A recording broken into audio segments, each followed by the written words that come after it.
saudara-saudara. Dia berulang kali berkhotbah tentang kebaikan Kristus, bagaimana buah kehidupan beriman kita adalah bukan cuma menjadi orang yang percaya, tetapi apa yang kita percaya itu terwujud dalam perbuatannya. Jadilah orang Kristen yang baik, jadilah orang Kristen yang murah hati. Sementara keadaan di Jepang pada saat itu sedang porak-poranda pasca Perang Dunia Kedua, saudara-saudara. Jepang kalah kan gitu, blok timur kalah, makanya Jepang kemudian juga kembali keluar dari Indonesia pada saat itu. Jepang kalah, kelaparan terjadi di mana-mana, dan dia terus berkhotbah. Jadi orang Kristen yang mudah memberi, penuh kemurahan dan seterusnya. Satu kali ketika dia pulang dalam musim dingin, saudara, pas dia mau tidur ada yang ketok pintu rumahnya. Pas dia buka, seorang bapak bilang begini, Pak Pendeta, tadi kami mendengar Anda berkhotbah tentang Kristus yang murah hati. Saat ini saya, dan dia bergeser, ada istri saya dan 2 orang anak saya. Kami belum makan seharian. Apakah Pak Pendeta bisa membantu? Untuk mereka saja, bukan untuk saya. Mereka belum makan karena tak ada yang bisa kami beli. Kami gak punya apa-apa. Kagawa kemudian bilang ini, Mas, saya siapkan makanan buat kalian. Ya, ke belakang, ke dapur, dia cek saudara-saudara, bahan makanan udah pada habis. Gak ada. Sisa beras 1 kaleng kecil. Ini 1 kaleng beras kalau dimasak jadi nasi gitu ya. Apalagi kalau pendetanya modelan kayak saya, mana cukup gitu.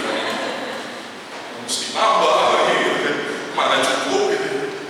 Tapi dia bilang, saya sudah janji sama mereka, saya harus memberi sesuatu. Saya buat mereka kenyang untuk malam hari. Beras yang 1 kaleng itu saudara-saudara dia masak dengan air yang banyak. Terus jadi apa itu?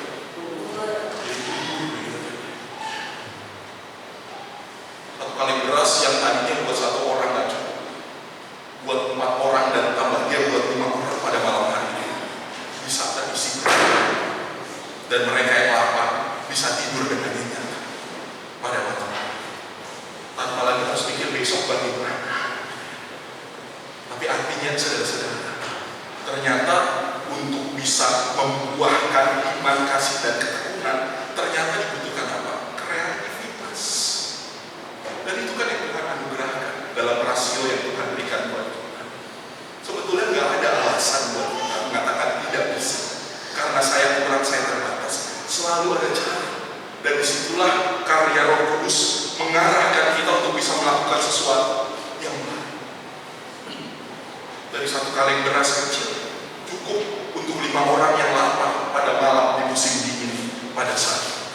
Ini mau berbicara tentang apa, saudara-saudara? Mau berbicara bahwa iman yang terlihat dari perbuatan, iman yang terlihat tercermin dari kasih, iman yang terbukti nyata dalam sebuah pemerintahan. Dan 3 pilar ini, saudara-saudara, yang menurut Paulus terbangun dalam kehidupan jemaat di Tesalonika pada saat itu. Maka pertanyaannya, saudara-saudara yang dikasih Tuhan Yesus Kristus, bagaimana dengan kita? Bukankah kita juga sama? Kita sama-sama dalam tanda kutip perantau di dunia ini. Kita orang-orang Kristen yang juga bukan banyak, dan perantaunya kayaknya juga bukan cuma seolah-olah itu kiasan. Kayaknya kita semua sama-sama perantau gitu kan ya. Di Jakarta ini, di Pulau Jawa ini, yang komunitas kita juga nggak banyak banget. Tapi tantangannya justru nyata di situ. Di tengah setiap keterbatasan yang ada, firman Tuhan akan selalu meneguhkan setiap kita. Bahwa yang pertama, saudara-saudara, Paulus berbicara tentang apa yang disebut kuasa di balik iman yang berdampak. Ayat 4 sampai dengan ayat 5 tadi mengatakan, saudara-saudara, Paulus bilang bahwa iman yang berdampak itu bukan datang dari kekuasaan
yang mengalami kuasa kunci. Jadilah teladan dimanapun kita berada. Jangan cuma paham betul akan teori-teori kekristenan yang luar biasa, tapi dampak nyata dalam kehidupan justru sangat jauh. Yang kedua, saudara-saudara, Paulus di sini berbicara tentang hasil atau bukti iman yang berdampak itu seperti apa. Saudara bisa perhatikan ayat 6 sampai dengan ayat 10. Di ayat 6 dikatakan meneladani Kristus dan para rasul. Bahwa dia mengatakan orang yang hidup dalam iman yang berdampak itu bukan hanya menjadi pendengar, tetapi juga mau meniru cara hidup Kristus, mau meniru cara hidup para rasul dalam teladan Kristus. Bukan cuma di dalam keadaan yang baik-baik saja, tetapi juga di tengah penderitaan. Sehingga itu yang kemudian disebut bagaimana membentuk kedewasaan rohani. Orang bertumbuh dari kanak-kanak menjadi dewasa. Di tengah-tengah itu, saudara-saudara, ada yang namanya dinamika. Orang baru bisa disebut dewasa kalau memang dia pernah mengalami dinamika. Dari kanak-kanak, dari yang tak bisa berjalan untuk bisa berjalan dengan baik. Saudara perhatikan, mereka ketika belajar jalan, ada nggak yang nggak jatuh? Pasti jatuh. Saudara mula-mula bisa belajar mengendarai sepeda, gitu kan? Pasti ada dinamikanya, gitu kan? Minimal kecebur pohon, gitu kan? Nabrak apa, nabrak ini. Saudara belajar bawa sepeda motor, ada aja sen kanan belok kiri, gitu kan ya. Yang bikin dinamika bukan cuma orang, bukan cuma saudara, orang yang belakang saudara, gitu. Saudara belajar nyetir mobil juga pakai dinamika, gitu. Nggak langsung tiba-tiba paling lancar. Saya ingat 2021 saya baru belajar bawa mobil, untuk mobilnya pakai asuransi, gitu. Saya nyetir 2 hari, mobilnya masuk bengkel 4 hari, gitu. Dia tadi usah tahu, gitu. Tiba-tiba kenapa udah penyok-penyok mobil datang, gitu. Ada dinamikanya, saudara-saudara. Dan ini, saudara-saudara, yang disebut proses pendewasaan. Dan yang kedua, yang dikatakan menjadi teladan bagi sesama. Bagaimana Paulus sebetulnya sedang memang menguji, tetapi dalam rangka membuat mereka besar kepala. Paulus katakan jemaat di Tesalonika itu menginspirasi orang-orang di Makedonia, di Akhaya, di tempat lain juga. Bukan sekadar jemaat yang bangga, wah karena jemaat Tesalonika jemaat yang besar, dia jadi barometer dalam pelayanan, mirip kayak jemaat di Korintus, gitu kan ya. Bisa support dana juga buat jemaat yang ada di Yerusalem karena miskin sekali. Jemaat Tesalonika juga melakukan itu, bahkan melakukannya di tengah keterbatasan yang ada. Bukan cuma mapan dari segi finansial, tetapi bagaimana solidnya kehidupan persekutuan di Tesalonika sampai dalam telinga orang-orang di tempat-tempat lain.